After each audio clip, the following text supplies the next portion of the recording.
Okay, helping at home with spelling. Spelling is traditionally one of those things that's very tricky for parents at home to get done, and there's also quite a lot of debate about the amount of value that kids get from it.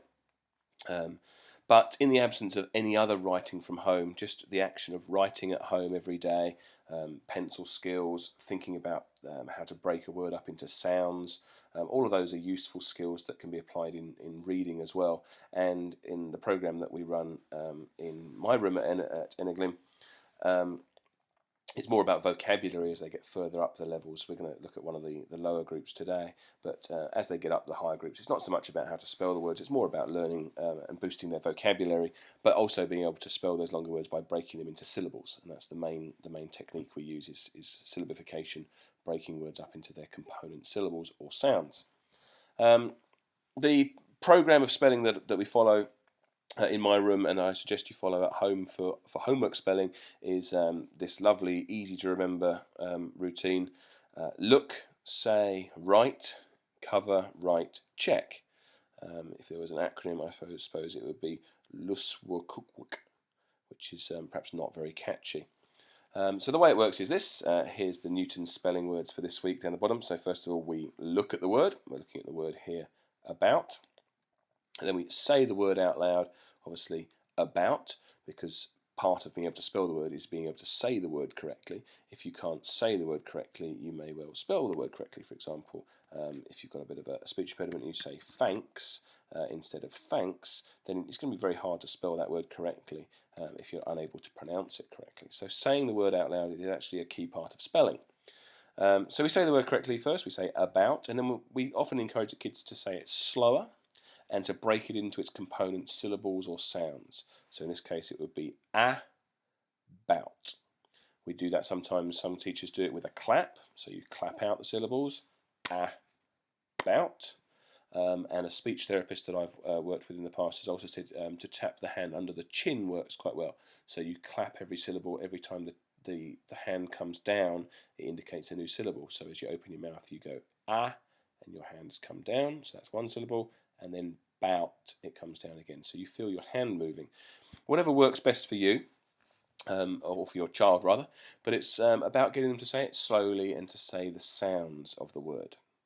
By able to say it correctly, very often they'll be able to spell it correctly. Certainly the students I've noticed in the past who have major difficulty with spelling often also have some difficulty with pronouncing the words correctly. So in this case we've got about, and that's the look and the say part. We then get the students to write the word down, so actually a bit of muscle memory, writing the word on their piece of paper, right next to the word that's already there, so they can see the word, they're copying the word, they're not trying to do it from memory, they're just looking at the word, and even better if they can be saying it while they're writing it, that will help them even more. So if they can actually say about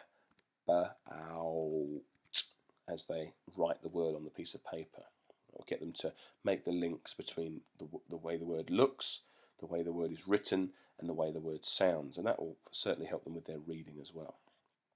So we're up to the third stage now. We have looked, we've said, and we've written once. You then cover these two words with your hand. So often writing the words close together is good. If you have written them further apart, then that's fine. You can cover them with a book. A book is equally good, just a small book or a table mat or something. You cover the words up. So both words about, we cover those two words up. And then once the child has covered them, you then ask the child to write them again, but without being able to copy the word this time.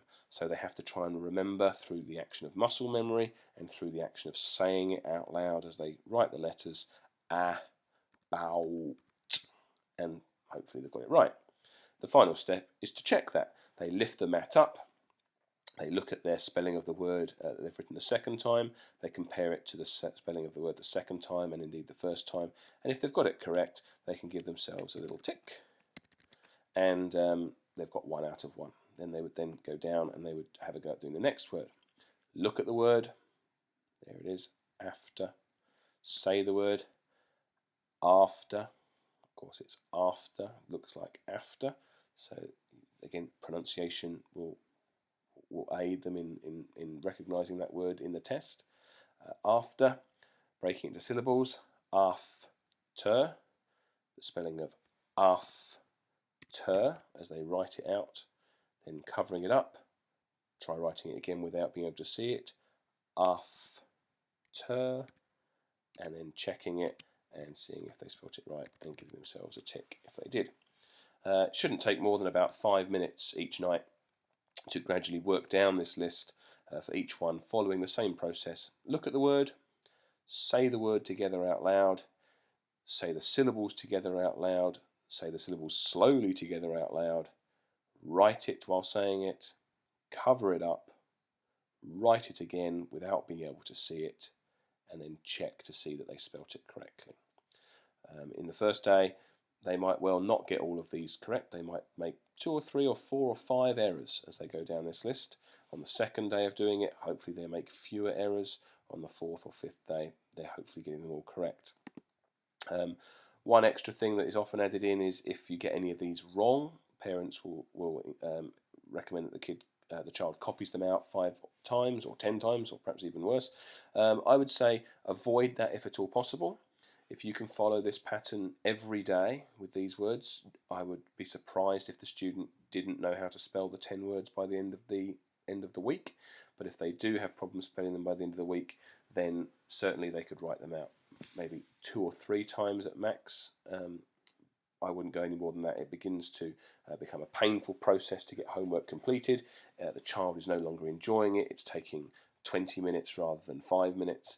And all of those things are going to turn the child off from doing homework. And the whole point of homework, as far as I'm concerned, is to get the students wanting to get this completed at home because it's part of their daily responsibility to do so.